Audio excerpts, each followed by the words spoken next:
दरअसल lieutenant governor Najeeb जंग कांग्रेस के एजेंट के तौर पर काम कर रहे हैं और आम आदमी पार्टी की जो सरकार है उसकी छवि को धूमिल करने का प्रयास कर रहे हैं। आप किसके एजेंट हैं, आप ये बताइए। आप 10 जनपद के एजेंट हैं, ये जरा आशुतोष जी इस बात का भी जवाब दे दें। हम मानते हैं कि भाषा का ध्यान रखना चाहिए, लेकिन ये ज़रूर है कि उनके यहाँ से जब एसडी साहब की सॉलिसिटर जनरल की राय आई तो वो लीक हुई, उस पर सवाल उठा सकते हैं। ऐसा है कि आपको मालूम है ना कि जिसको शासन का कुछ मालूम नहीं, जिसके पास कुछ अनुभव नहीं है, जिसके पास कोई जवाब नहीं है, तो ऐसे आलोचना तो करेगा, ऐसे आरोप तो लगाएगा। बिना संवैधानिक तरीके से न कोई बिल पास होता है, न कोई एक्ट पास होता है, न कानून बनता है। लेफ्टिनेंट गवर्नर का पद एक बहुत बड़ा पद होता है, बहुत ही सम्मानीय व्यक्ति हैं। आप हर वक्त हर एक के लिए कीचड़ उछाल देते हैं। अगर यह संवैधानिक है तो इनको फर्क क्या पड़ता है, संविधान के मुताबिक काम करें, 2 दिन और लग जाएंगे। कल को तो ये राष्ट्रपति जी के बारे में भी इस तरीके की बात, मैं वही कह रहा हूँ ना, जो कल तक आम आदमी होने का ढोंग करते थे, आज वो संविधान से भी अब ऊपर अपने आप को समझ रहे हैं। केजरीवाल जी तो एक ही बात जानते हैं कि जो वो कहे वो सही है, बाकी सब गलत है। वही केवल एक ईमानदार की पराकाष्ठा है, बाकी सब बेईमान है। नमस्कार, प्राइम टाइम में मैं कादम्बिनी शर्मा हूं आपके साथ। दिल्ली के लेफ्टिनेंट गवर्नर नजीब जंग कांग्रेस के एजेंट हैं और आम आदमी पार्टी की सरकार की छवि खराब करने की कोशिश कर रहे हैं। ये बयान है आम आदमी पार्टी के प्रवक्ता आशुतोष का। जाहिर है, राजनीतिक अपॉइंटमेंट होने के बावजूद जंग एक संवैधानिक पद पर हैं, तो ऐसी भाषा पर बाकी सभी पार्टियों ने आपत्ति की है। हर तरफ इसकी आलोचना हुई है, लेकिन बयान पर आम आदमी पार्टी की तरफ से कोई खेद नहीं जताया गया है। लेकिन इसमें नया क्या है? सोमनाथ भारती का कपिल सिब्बल और हरीश साल्वे पर दिया बयान आपको याद ही होगा, जिस पर योगेंद्र यादव ने खेद जताया था और संयमित भाषा के इस्तेमाल की राय दी थी। लेकिन लगता नहीं कि उनकी पार्टी के लोगों को ये राय याद है। इस बीच अरविंद केजरीवाल ने एलजी को एक चिट्ठी भी लिखी है। इसमें कहा गया है, बिना जन लोकपाल बिल का ड्राफ्ट देखे सॉलिसिटर जनरल राय कैसे दे सकते हैं? एलजी और सरकार के बीच की गोपनीय बातचीत लीक कैसे हुई? मीडिया रिपोर्ट के मुताबिक विधानसभा में पेश करने के पहले सवाल उठाए गए हैं कि केंद्र की इजाजत के बिना इसे पेश नहीं किया जा सकता। हमारे संविधान विशेषज्ञों की राय है कि इसकी जरूरत नहीं है। आप मेरे पिता की उम्र के हैं और आपका स्नेह मिलता रहा है, लेकिन लगता है आप गृह मंत्रालय या किसी पार्टी के दबाव में हैं। अब इसमें मुद्दा सिर्फ भाषा का नहीं है, बल्कि ये भी है कि क्या सचमुच संविधान के साथ खिलवाड़ हो रहा है? अगर हाँ, तो कौन कर रहा है? क्या आपके लिए ये मेक और ब्रेक स्थिति है और बाकी पार्टियां ये जानते हुए रास्ते में रोड़े अटका रही हैं? या मामला, जैसा कांग्रेस से आरोप लगा रही है, आम आदमी पार्टी पब्लिसिटी बटोरने की कोशिश कर रही है और लोकपाल लागू होने के बावजूद, लोकायुक्त होने के बावजूद एक ऐसी तस्वीर पेश कर रही है जो सच नहीं है? इन सब सवालों पर बात करेंगे अपने खास मेहमानों से। आपको बता दें, हमारे साथ यहाँ स्टूडियो में हमारे साथ ओम थानवी हैं, एडिटर हैं जनसत्ता के, आलोक मेहता हैं, एडिटर है गवर्नेंस नाउ के, सुभाष कश्यप हैं, संविधान एक्सपर्ट हैं, आप लंबे समय से इनको सुनते रहे हैं और पढ़ते भी रहे हैं। मीम अफजल हमारे साथ जुड़ रहे हैं, कांग्रेस के प्रवक्ता हैं और कुछ ही देर में आम आदमी पार्टी के प्रवक्ता भी हमारे साथ जुड़ेंगे। लेकिन सबसे पहले मैं भाषा पे बात करना चाहूँगी थानवी जी। जिस तरह से ये बयान आया कि कांग्रेस के एजेंट हैं, ऐसा नहीं है, राजनीतिक अपॉइंटमेंट है, ऐसा होता रहा है कि हमने कई राज्यों में देखा। ऐसा नहीं है कि दिल्ली पहली बार दिल्ली में ऐसा हो रहा है, लेकिन दिल्ली में तो स्थिति ज़रा अलग थी। ये भी कहा जा रहा था, खासकर जब धरने पर बैठे थे अरविंद केजरीवाल की कहीं ना कहीं समझौता कराने में एलजी का हाथ रहा। उस समय जो बयान दे रहे थे अरविंद केजरीवाल, उन्होंने भी कहा कि बहुत अच्छे इंसान हैं नजीब जंग। लेकिन फिर जब एक बयान उनकी पार्टी के प्रवक्ता की तरफ से इस तरह का आता है, तो हम इसको क्या समझें कि ये उसी कंटिन्यूएशन में है जिस तरह की बातें उनकी पार्टी के बाकी लोग भी बोलते रहे हैं? इसमें कोई संदेह नहीं है कि राज्यपाल हमारे यहाँ पर वो एक तरह से वो जो सत्ताधारी दल है जो उनको नियुक्ति देता है, वो उसके प्रति वफादारी का इजहार मौके बेमौके करते रहते हैं। और कई दफ़ा तो हमने बहुत ख़राब उदाहरण भी, हंसराज भारद्वाज वगैरह के आपको बहुत मिलेंगे, ऐसे उदाहरण भी हमने देखे हैं। लेकिन नजीब जंग, उनकी कुछ कहना चाहिए कि कार्रवाइयों को लेकर के, जैसे ताज़ा अभी कार्रवाई ये जन लोकपाल की हुई, उससे पहले बरका सिंह वाली भी थी। लेकिन मेरा मानना ये है कि जो सत्ताधारी दल है और जिनका सीधा राब्ता, सीधा रिश्ता जो है वो उपराज्यपाल के साथ में रहता है, उनको ऐसी अमर्यादित भाषा जो है उसका इस्तेमाल नहीं करना चाहिए। आप अपनी बात कह सकते हैं, लेकिन अब आप बिल्कुल खुले में चले जाते हैं, चिट्ठियां लिखते हैं और उसके बाद में सीधे सीधे उनके चरित्र के ऊपर अगर आप उंगली उठाते हैं तो मेरे ख्याल में वो ऐसी तकरार है जो किसी भी तरीके से सरकार के निष्पादन पे सीधे सीधे आंच लाती है। फिर आप काम चलाने के लिए आपको फौरी तौर पर उपराज्यपाल की जरूरत है। दिल्ली उस ढंग का राज्य नहीं है जिस ढंग के और राज्य हैं। ये यूनियन टेरिटरी होते हुए भी राज्य भी है और आपको उपराज्यपाल के पास में दिन में कई दफ़ा आपका काम पड़ता है। आप अगर संबंधों को इस मुकाम पे पहुंचा दें जहां पे आपका बातचीत का रिश्ता जो है वो मीडिया के जरिए हो और ऐसी भाषा में हो, तो मेरे ख्याल में फिर जो है वो सरकार चलाना मुश्किल होगा। और भाषा की तो मेरे ख्याल में कोई भी व्यक्ति जो है, चाहे कोई भी पार्टी का व्यक्ति, हर पार्टी में इस्तेमाल हो रही है। एक से एक पार्टी की बात नहीं है। आज ही राहुल गांधी ने कहा है कि जबान संभाल के बोले उनके पार्टी के लोग। सवाल ये है कि हर पार्टी का नेता कहीं ना कहीं आपको मिलेगा जो असंसदीय अमर्यादित भाषा का इस्तेमाल करता है और कोई भी मेरे ख्याल में उसका समर्थन तो नहीं करेगा। लेकिन आलोक जी, जो हम देख रहे हैं लगातार, आलोक हमारे साथ राघव चड्ढा भी जुड़ गए हैं, प्रवक्ता हैं आम आदमी पार्टी के। राघव, उम्मीद है कि आप हमें सुन पा रहे हैं क्योंकि आपकी पार्टी के बारे में ही हम बात कर रहे हैं। आलोक जी, जिस तरह से बार बार, जैसे आज राहुल गांधी ने भी जिनके बारे में कहा यहाँ पर, थानवी जी ने, उन्होंने भी बोला कि भाषा संयमित रखें। योगेंद्र यादव ने कुछ दिन पहले कहा था। लेकिन जब कोई गलती बार बार हो और किसी एक शख्स से नहीं बल्कि एक पार्टी के तौर पर कई लोगों के साथ बार बार हो जो बार बार ये चीज़ बोलें, तो कहाँ गड़बड़ी कहाँ नज़र आती है? देखिए कानून जी, मेरा मानना ये है कि थानवी जी का तो ठीक है, पार्टी के प्रवक्ता के रूप में कुछ बात कहें। आशुतोष एक अच्छे पत्रकार रहे हैं, उनके हमारे साथ भी उन्होंने काम किया है, तो वो प्रवक्ता हैं। योगेंद्र यादव भी आपके हमारे चैनल साथ रहे जुड़े। ऐसे जो लोग हैं वो भी जब ये कहते हैं, आप देखिए खाली इसी पर जाए, उपराज्यपाल वैसे कहें जी राजनीतिक अपॉइंटमेंट है, तब तो आप यदि कहेंगे जो भी सरकार अपॉइंटमेंट करती है वो सब राजनीतिक हो सकता है, जबकि वो प्रशासनिक सेवा से आए, फिर एक वाइस चांसलर जामिया के रहे। तो ऐसी स्थिति में एकदम उनको वो कोई नेता, जैसे आप कहते हैं ना भाई, कोई किसी पार्टी के ही काम करा जनरल सेक्रेटरी होता है और उसको जब बना देते हैं, जबकि वो भी संवैधानिक रूप से उसके पास भी अधिकार है कि वो बन सकता है। राज्यपाल बनते हैं, कई नेता बने हैं। हम लोग कभी ये कहते हैं कि नहीं साहब, ऐसे नेता को नहीं बनने दीजिए, प्रशासनिक सेवा वाले को मत बनने दीजिए, आर्मी में रहा है उसको मत बनने दीजिए। तो ये जो सरकार में है, एक तो पहली बात ये है कि वो गलत है ऐसे लोगों के बारे में एकदम टिप्पणी करना। और असंसदीय चाहे न भी हो, किसी पार्टी का एजेंट कहना, बल्कि मैं कहूँगा आज भी केजरीवाल जी ने जैसे कहा भाई 2 लाख करोड़ की चोरी करने वाला फलाना, 10 लाख जनता को आप बड़े पद पर मुख्यमंत्री के रूप में, ओम थानवी जी या अग्रवाल जितने सीनियर हैं या कोई संपादक जो बात कहे, वो एक कोई स्ट्रिंगर आपका कह रहा है या जो कम जानकार है वो कहना अलग बात है। लेकिन यदि आप 2 लाख करोड़ की चोरी कहें, सामान्य आदमी समझेगा अरे 2 लाख करोड़ सच में चोरी हुआ, घोटाला गड़बड़ हुआ, उसका नुकसान देश को हुआ, वो अलग चीज़ है। एक आदमी ऐसे वरना लोग सोचेंगे 2 लाख करोड़ वो चोरी कर सकता है तो हो सकता है मैं 2 लाख ही कर लूं। आप इस तरह की तो मुख्यमंत्री और पार्टी के जो जिम्मेदार लोग हैं, पढ़े लिखे लोग हैं, वो भाषा का इस्तेमाल करें, तथ्यों को सही ढंग से रखें, शालीनता बढ़ते, उनको सीखे लोग।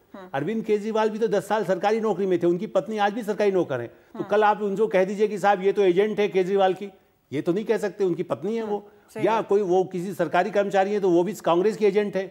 आप ऐसा तो नहीं कह सकते ना। कल वो रिटायर हो जाएंगी तो कल उनको कहेंगे सरकार की एजेंट है, वो किस सरकार में होंगी तब। मेरा मानना है कि उनकी ईमानदारी पर भी उनका सम्मान होना चाहिए, उनके परिवार का सम्मान होना चाहिए, जब तक कोई आरोप या तथ्य आपके सामने न हो। खासकर अगर हम संवैधानिक पद की बात यहाँ पर कर रहे हैं, हम लेफ्टिनेंट गवर्नर की, राघव हम आपसे जानना चाहते हैं, क्योंकि जिस तरह से आशुतोष का बयान आया है उसके बाद चाहे जो भी पार्टी हो और जिस भी पार्टी का जो भी रिश्ता रहा हो गवर्नर से, कई बार अच्छा नहीं होता है, लेकिन इस तरह की भाषा का इस्तेमाल नहीं होता। लेकिन आपकी पार्टी की तरफ से इस पर कुछ भी नहीं कहा गया। देखिए, इस सवाल के 2 जवाब हैं। पहला जवाब, 2 टाइप के जवाब हैं। पहले टाइप का जवाब ये है कि मैं ये बोलूं कि इन लोगों ने हमारे मुख्यमंत्री को येड़ा बोला, पागल बोला, इन्होंने हमें नाली का कीड़ा बोला, इन्होंने हमने बरसाती मच्छर बोला और कई बातें बोली। बट मैं वो वाला मार्ग नहीं अपनाऊंगा, मैं दूसरा मार्ग अपनाऊंगा, क्योंकि हम पार्टी विद डिफरेंस है। मैं ये मानता हूं कि आशुतोष जी ने जो शब्दावली का प्रयोग करा, उनके जो शब्दों की चॉइस थी वो ठीक नहीं थी। ऐसा कांग्रेस का एजेंट या ऐसी भाषा का प्रयोग उन्हें शोभा नहीं देता। और नजीब जंग जी, मैं खुद पर्सनली उनकी बहुत इज्जत करता हूँ, we look up to him, बहुत वरिष्ठ हैं, बहुत अनुभवी हैं, बहुत आदर और सम्मान से मैं उनकी तरफ देखता हूँ। परंतु जो हमारे स्पोक्स पर्सन्स का या मेंबर्स का इंटेंट था वो केवल ये था कि जो उनकी कॉन्स्टिट्यूशनल पोजीशन है जिसको वो होल्ड करते हैं उसको इन्फ्लुएंस किया जा रहा है, उसको इन्फ्लुएंस करा जा रहा है, केंद्र सरकार इन्फ्लुएंस कर रही है या कुछ लोग केंद्र सरकार में बैठे उसको इन्फ्लुएंस कर रहे हैं कि उनकी जो प्रक्रिया है, जो जैसा काम करना चाहते हैं वो वैसा ना करें और उनके दबाव में आके किसी और तरीके से काम करें।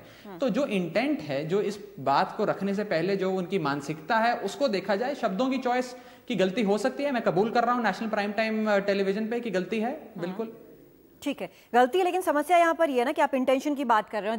जब सीनियर लीडर इस तरह की बात करते हैं तो एक एक शब्द लोग ध्यान से सुनते हैं, एक एक लाइन ध्यान से सुनते हैं और इसीलिए उसके ऊपर विवाद होता है, इसीलिए उसके ऊपर प्रतिक्रियाएं आती हैं। और जब एक बार नहीं, जब बार बार इस तरह की चीज होती है तो बाकी चीजों पर भी सवालिया निशान लगने लगते हैं। क्या इस बात से आप इत्तेफाक रखते हैं?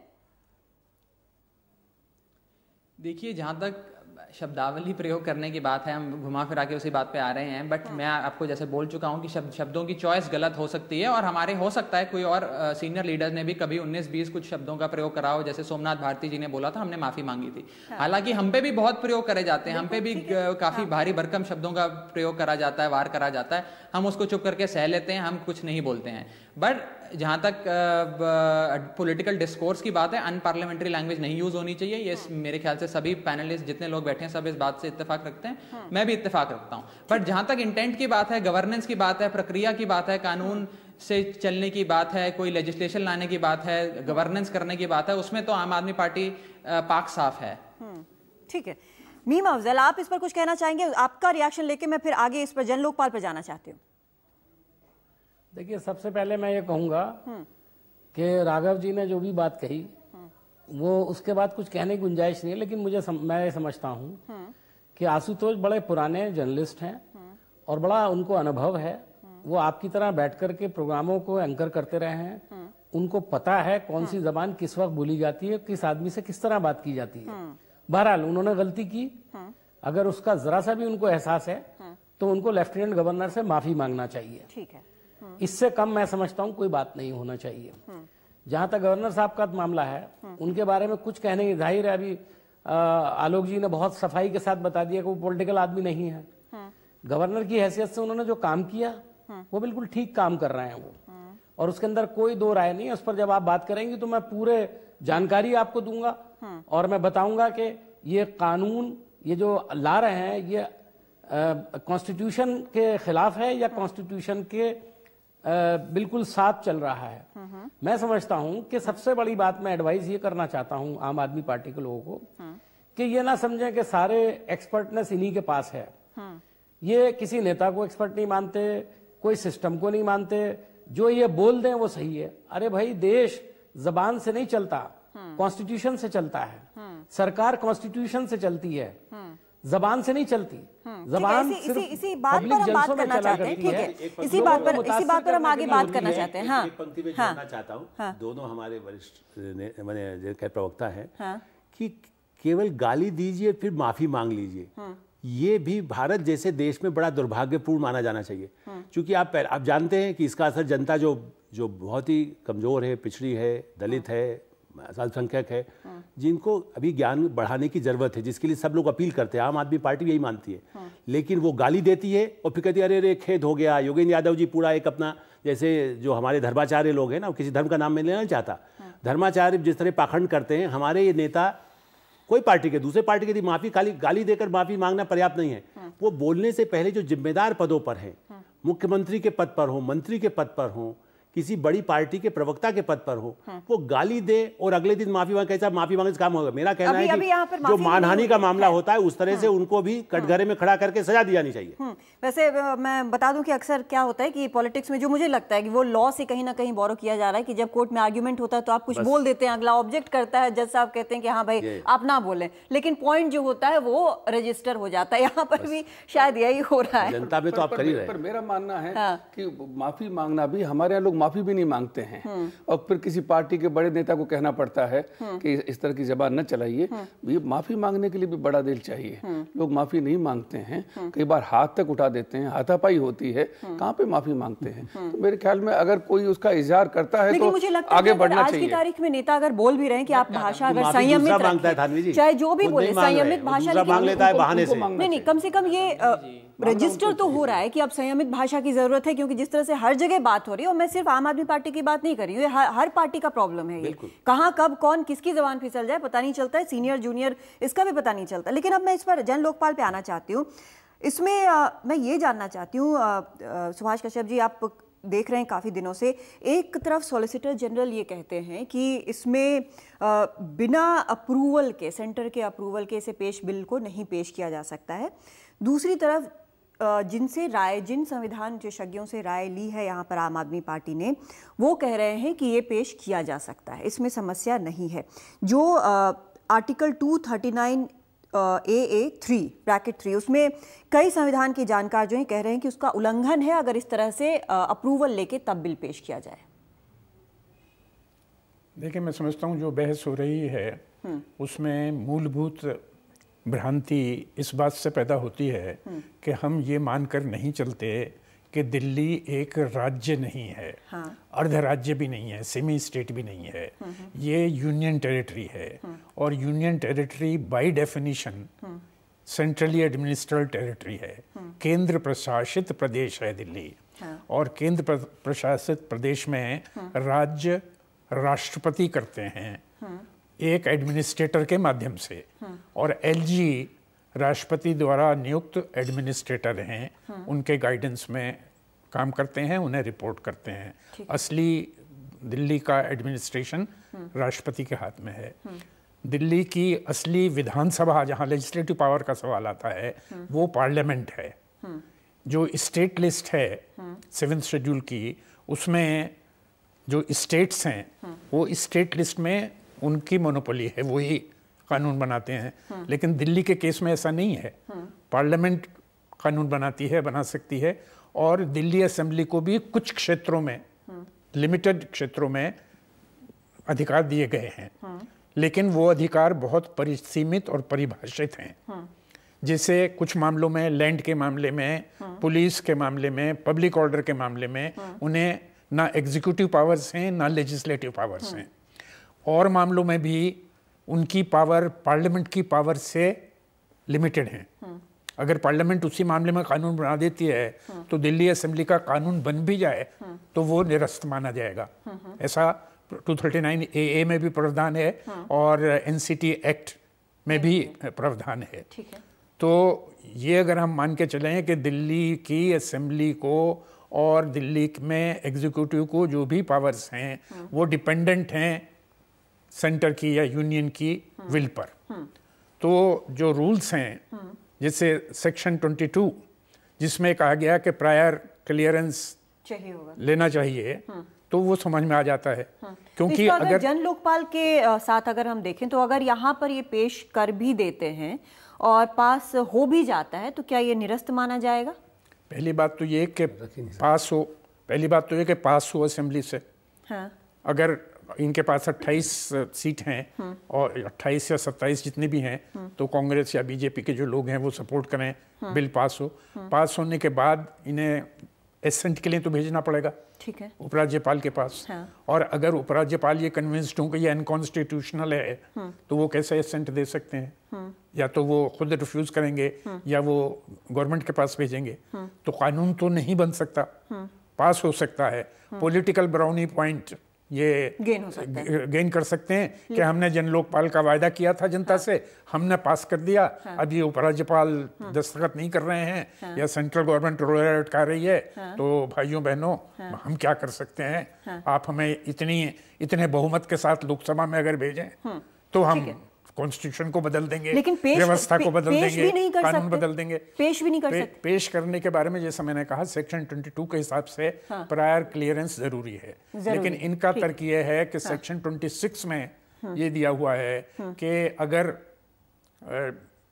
ये कंसेंट नहीं ली गई, प्रायर नहीं ली गई, तब भी वो इलीगल नहीं होगा। लेकिन वो तब इलीगल नहीं होगा अगर उसे एसेंट मिल जाए। ठीक है। एसेंट मिलने का मतलब यह है कि जो आपका लैप्स था, प्रायर कंसेंट न लेने का जो लैप्स था, उसको उपराज्यपाल ने या सेंट्रल गवर्नमेंट ने माफ कर दिया। बाद में ले सकते, बाद में एक तरह से हो गया। क्योंकि अगर एसेंट मिल गई तो इलीगल नहीं होगा, लेकिन एसेंट वो है सिर्फ एक अनेबलिंग प्रोविजन कि अगर बाई ओवरसाइट इनएडवर्टेंटली आप लेना भूल गए हैं या आपको ये स्पष्ट नहीं हुआ कि फाइनेंशियल इंप्लीकेशंस हैं या नहीं है, तो उस ओवरसाइट को वो कंडोन कर सकते हैं। राघव, इसका जवाब आपसे मैं चाहती हूँ कि जब ये स्थिति यहाँ पर जैसा सुभाष कश्यप जी बता रहे हैं कि बहुत साफ तौर पर डिफाइन की हुई है, फिर किस आधार पर, अगर सिर्फ राजनीतिक, जैसा कि कांग्रेस बोल रही है कि आप पब्लिसिटी के लिए सिर्फ आम आदमी पार्टी ऐसा कर रही है, जबकि इसको साफ पता है कि संविधान में इस तरह का प्रावधान नहीं है, फिर किस आधार पर आप इस जन लोकपाल को विधानसभा में लाने के लिए पुश कर रहे हैं? देखिए, मैं भी शुरू से शुरू करता हूं। जब दिल्ली शहर का निर्माण किया गया, कॉन्स्टिट्यूशनल अमेंडमेंट्स करी गई और दिल्ली शहर का निर्माण किया गया, तो आर्टिकल 239 डबल है, जिसका आपने अभी बताया, उसका क्लॉज 3 सब क्लॉज सी की बात जो आप कर रहे हैं, वो ये कहता है क्लियरली कि दिल्ली का जो असेंबली है, विधानसभा है, उसको कानून बनाने की पूरी शक्ति है। वो ला भी सकती है, पारित भी कर सकती है, इन्फोर्स भी कर सकती है। परंतु 2-3 चीजें बताई गई कि अगर इन 2-3 चीजों से इनका कॉन्फ्लिक्ट होता है या सेंट्रल लॉज से कुछ कॉन्फ्लिक्ट होता है, तो आप जब कानून को पारित कर देंगे तब आप राष्ट्रपति के पास उस कानून को भेजेंगे असेंट के लिए। तो वो 3-4 चीजें हैं, जैसे लॉ एंड ऑर्डर की बात है, लैंड की बात है, ऐसी 3-4 चीजें हैं। और अगर सेंट्रल लॉ से कॉन्फ्लिक्ट होता है तो कॉन्स्टिट्यूशनल स्पिरिट जो है, जो कॉन्स्टिट्यूशनल प्राइमा फेसी बात करता है, वो आपको पूरी शक्ति देता है कि आप कानून बनाइए और पारित करिए, इन्फोर्स करिए। दूसरी चीज, आप बात करते हैं सेक्शन 22 और सेक्शन 26 की, वो तो जो उन्होंने कहा, मैं वो एग्जैक्टली ऐसा ही कहता है। मैं बात को और आगे बढ़ाता हूं। सेक्शन 22 और 26 तो कहते हैं कि एलजी के पास आप भेजिए इंट्रोड्यूस करने से पहले असेंट के लिए। आज ये हो रहा है कि एक होम मिनिस्ट्री का एक ऑर्डर है। होम मिनिस्ट्री का ऑर्डर क्या है, जो 2002 में लाया गया, एक छोटा सा ऑर्डर है। वो ये कहता है कि कानून लाने से पहले आप होम मिनिस्ट्री से भी रेटिफाई कराइए, होम मिनिस्ट्री से पहले कानून पेश करने से पहले घुमाइए। अब मेरा ये सवाल है, क्या ये ऑर्डर गैर संवैधानिक नहीं है? संविधान तो कुछ और कहता है। संविधान तो कहता है कि दिल्ली को शक्ति है कानून पारित करने की, और अगर 2-3 चीजें अगर इसमें कॉन्फ्लिक्ट होती है तो जब पारित हो जाएगा उसके बाद प्रेसिडेंट साइन कर देंगे। तो पेश करने के लिए तो संविधान कुछ कहता ही नहीं। आप एक होम मिनिस्ट्री के ऑर्डर को, जो पूरी तरीके से गैर संवैधानिक है, it is against the spirit of the constitution, आप उसको ला रहे हैं। और मैं कह रहा हूं कानूनी भाषा भी छोड़ देते हैं, 2-4 मिनट के लिए भूल जाते हैं कानून को। आप बात करें कि दिल्ली में सरकार बनती है इस मामले में, मैं आपको एक किसी और तरफ ले जा रहा हूं। मैं दूसरी बात कर रहा हूं। मैं कह रहा हूं कि देश, दिल्ली के अंदर चुनाव होते हैं, दिल्ली के अंदर प्रतिनिधि चुने जाते हैं, जिनको हम लेजिस्लेटर कहते हैं। अब वो जब दिल्ली विधानसभा में जाकर लेजिस्लेट ही नहीं कर सकते, कानून ही नहीं बना सकते, तो फिर इलेक्शंस ही क्यों करें? एक्सचेकर का पैसा क्यों खर्च करें? प्रेसिडेंट रूल ही लगा दे सीधा सीधा। एक इलेक्शंस के ये पूरा जो ये यही पॉइंट आज केजरीवाल ने भी उठाया था। हमने सुना था जब बुराड़ी में वो भाषण दे रहे थे ऑटो वालों के सामने। लेकिन इस पॉइंट पर हम आएंगे। मीम अफजल, आप कुछ कहना चाहते हैं? देखिए, मैं कहना ये चाहता हूं कि राघव जी बात को घुमाने की कोशिश कर रहे हैं और सही बात नहीं बता रहे हैं। और अभी सुभाष कश्यप जी ने जो बातें कही, उससे इनको एक लिवरेज थोड़ा सा मिल रहा था, जिसको इन्होंने कैश करने की कोशिश नहीं की। मैं आपको एक पूरा जो संवैधानिक मामला है वो समझा देता हूं। सुन लीजिए। हाँ, बोलिए बोलिए। देखिए, 1992 में जो नेशनल कैपिटल टेरिटरी एक्ट बना है, एनसीटी एक्ट जो बना है, वो कानून की जो धारा है 239 AA उसके तहत काम करता है। और उसके अंदर साफ लिखा हुआ है, मैं धारा भी बता देता हूं, उसमें साफ लिखा हुआ है कि section 22(1)(b clearly states the same. क्या चीजें हैं फाइनेंशियल जो ये नहीं ला सकते? ये फाइनेंशियल इम्प्लीकेशंस या फाइनेंशियल बिल्स के मुताल्लिक है। Bill or amendment shall not be introduced into or moved in the legislative assembly except the recommendation of the lieutenant governor if such a bill or amendment makes provision for any of the following matters। और इसके अंदर वो दिया हुआ है उन्होंने कि जो फाइनेंशियल इम्प्लीकेशन, इस बिल का चूंकि फाइनेंशियल इम्प्लीकेशंस भी है और ये कानून व्यवस्था से भी इसका ताल्लुक है, तो इस सूरत में इस बिल को आप बगैर प्रायर परमिशन के इंट्रोड्यूस भी नहीं कर सकते लेजिस्लेचर में। ये मैं इसको क्लैरिफाई करना चाहता हूँ। भी आप बता रहे हैं, अब आप मुझे बताइए एक चीज, लेकिन मैं ये राघव से पूछूंगी, मैं राघव से पूछूंगी। मीमा अफजल एक चीज और बता दीजिए, लेकिन मुझे बताइए कि शीला इस तरह का बिल लाने का मकसद, सर शीला दीक्षित सरकार ने 2002 में एक रिजोल्यूशन मूव किया था जिसमें कहा गया था कि ये होम मिनिस्ट्री का ऑर्डर जो है वो सही नहीं है, और संविधान में साफ लिखा हुआ है कि कानून व्यवस्था, पुलिस और भूमि छोड़कर दिल्ली सरकार कानून बना सकती है। देखिए, शीला जी ने जो लेटर के बारे में कहा वो तो अलग बात है। हाँ। उस पर कोई भी चीफ मिनिस्टर, देखिए एक बात मैं आपको और तवज्जो दिलाना चाहता हूं। हाँ। सियासी पार्टियों में कांग्रेस का रूल रहा है, यहां पर यह भारतीय जनता पार्टी का रहा है। और ऐसा भी वक्त आया है जब दिल्ली में सेंटर में सरकार कांग्रेस की थी और स्टेट के अंदर बीजेपी की सरकार थी। इसका उलट भी हुआ है, तब इस तरह की कोई बड़ी कंट्रोवर्सी नहीं आई, इसलिए कि सब ये मानते हैं, चाहे भारतीय जनता पार्टी हो चाहे हमारी पार्टी हो, हम ये मानते हैं कि कानून के ऊपर कोई नहीं है और संविधान से ऊपर कोई नहीं है। आप संविधान के तहत इस बिल को ले आते। आप ऑब्जेक्शन कर रहे हैं कि लेफ्टिनेंट गवर्नर ने अगर अटॉर्नी जनरल से राय ली है तो वो बाहर कैसे आ गई? आप मुझे बताइए, आप चिट्ठी लिख रहे हैं लेफ्टिनेंट गवर्नर को, आप चीफ मिनिस्टर होकर के, और उसको पब्लिकली आप लोगों को, प्रेस को दे रहे हैं और वो पढ़ करके सुनाया जा रहा है। ये कौन सी संवैधानिक बात है? ठीक है,